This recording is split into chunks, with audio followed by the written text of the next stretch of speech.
Today, on the 30th of October, the Catholic Church honors Saint Alonso Rodriguez, a man whose humble occupation gave the world only glimpses of his extraordinary holiness.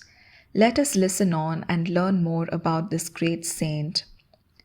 During his lifetime, Brother Alonso Rodriguez never became a priest, published a book, or advanced professionally, but writings discovered after his death revealed a true mystic who attended to a rich spiritual life while he worked as a doorkeeper and porter. Born in Spain during 1532, Alonso married at 26 and worked as a cloth merchant, coming to religious life only through a string of crushing tragedies.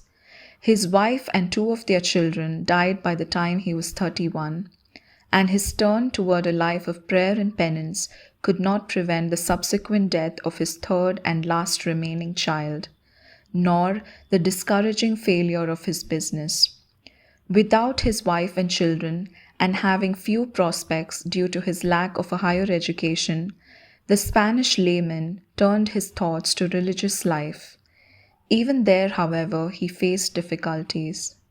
In his early years, Alonso had met one of the first Jesuits, Blessed Peter Faber, and with his old life in ruins, he developed an interest in joining the recently established Society of Jesus.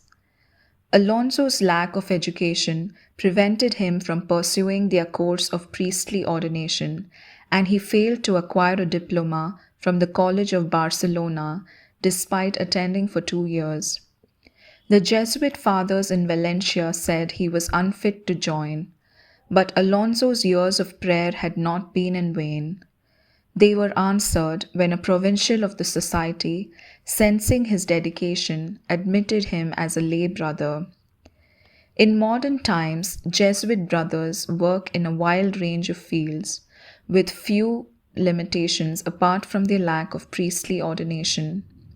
During the 16th and 17th centuries, however, the lay brothers of the Society of Jesus were known as temporal coadjutors and assisted the priests of the order by performing its more routine duties such as cooking, construction, and farming. The Jesuits sent Rodriguez to the College of Montesión on the island of Majorca to work as a porter and doorkeeper. He assumed the responsibilities of receiving visitors and guests and carrying their luggage, tracking down students or priests when they were needed, delivering messages, and distributing alms to the poor. While other Jesuits traveled the globe evangelizing whole nations and undertook a vast reform of the Catholic Church throughout Europe, Alonso carried bags and ran errands for 46 years. But students began to seek him out, realizing that their doorkeeper was a man of unusual wisdom and faith.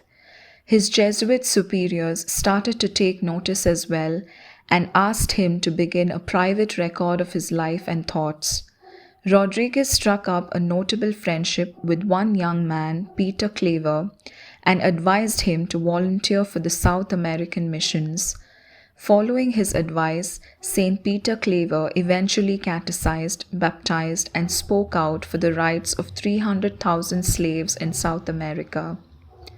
When Brother Alonso died in 1617, his superiors examined the written records he had left behind, describing his spiritual life. What they found was the life of a saint and mystic. His approach was simple. Christ appeared in every person who appeared at the door. The task was to encounter God in any task.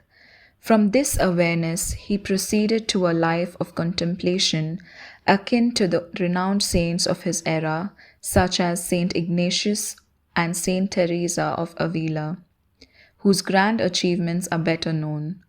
Brother Alonso Rodriguez was declared a saint in 1887. He is buried on the same island of Majorca where he answered the door and carried bags for 5 decades. The life of Saint Alonso is nothing short of inspiring. Let us in our own lives strive to imitate his values and all together say, Saint Alonso, pray for us.